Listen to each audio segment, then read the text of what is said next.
Agora, até a China está fazendo esse coro para a Europa participar das negociações de paz entre Ucrânia e Rússia, o que tem sido ignorado pelos Estados Unidos.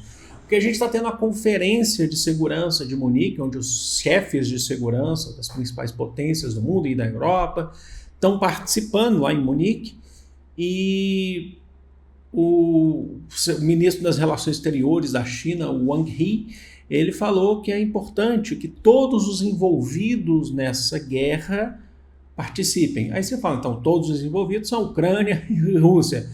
Não, porque o envolvimento também ele é estratégico, porque você tem um envolvimento com a OTAN, né? Com as da OTAN. Por quê? Porque essa guerra começa, a justificativa primária é a questão da OTAN, da Ucrânia querer entrar na OTAN, e as principais potências europeias são membros da OTAN.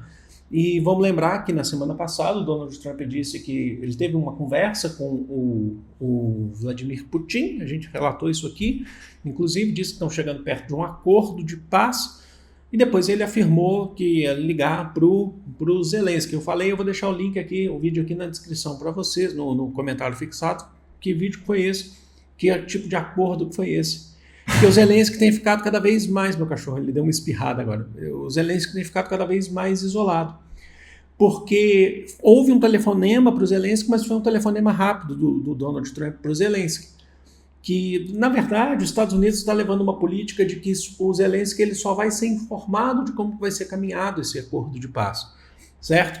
E o Donald Trump disse que nem Zelensky deve participar das negociações de paz, nem os líderes europeus. Então a China reforçou, falou que a Europa deve participar porque a guerra acontece na Europa, e você tem lá os membros da OTAN, certo? E aí a China, inclusive, tem uma postura apaziguadora, né? A gente sabe disso, que a China há muito tempo tem uma postura de solução de conflitos, solução pacífica de conflitos, desde que não envolva necessariamente o território chinês. Então, uma solução pacífica de conflitos, seja qualquer parte do mundo.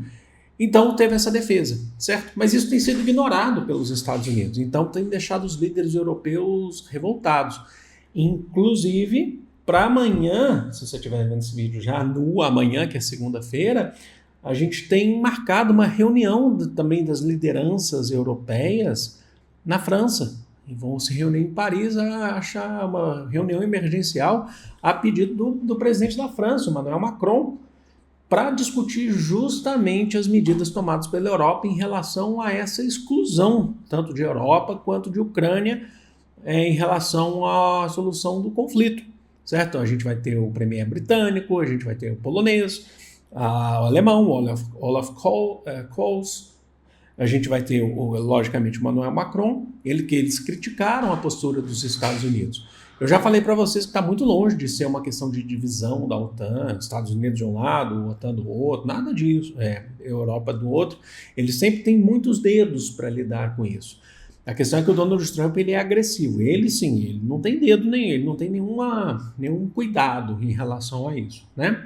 Inclusive, a gente tem, por exemplo, o Zelensky reivindicando essa participação. A gente vai ter certamente nos próximos dias uma negociação para o fim dessa guerra que deve acontecer na Arábia Saudita, local de encontro entre Donald Trump e o Vladimir Putin, presidente da Rússia, e o Zelensky disse que não foi convidado.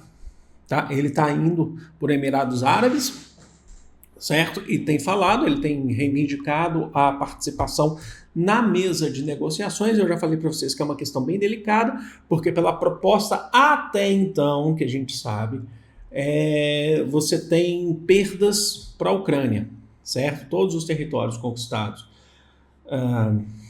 os conquistados pré-2014, Crimeia, não serão devolvidos para a Ucrânia, segundo a postura, pelo menos a posição que a gente sabe do que seria essa proposta de cessar-fogo, certo? Do ponto de vista dos Estados Unidos. E a Ucrânia não entraria na OTAN.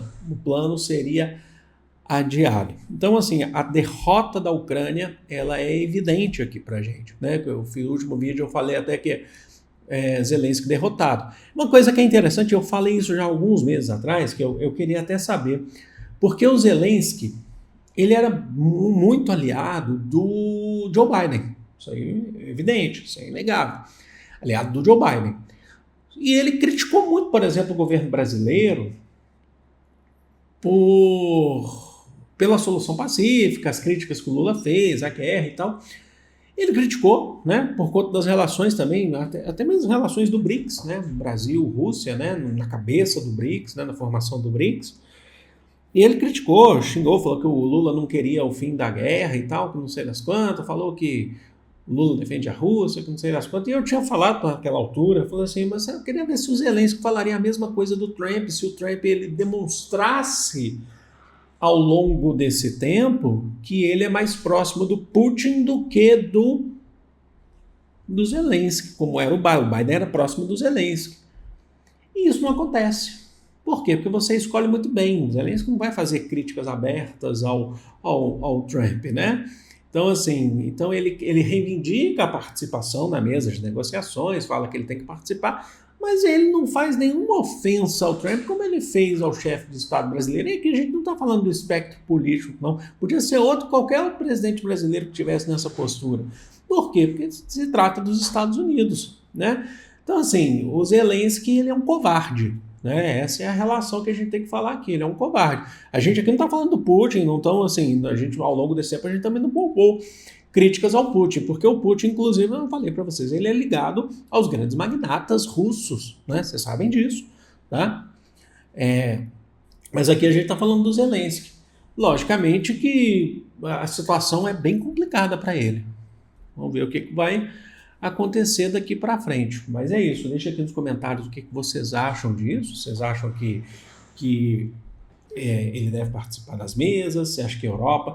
Você acha, por exemplo, que vai ter uma divisão maior agora entre Europa e Trump?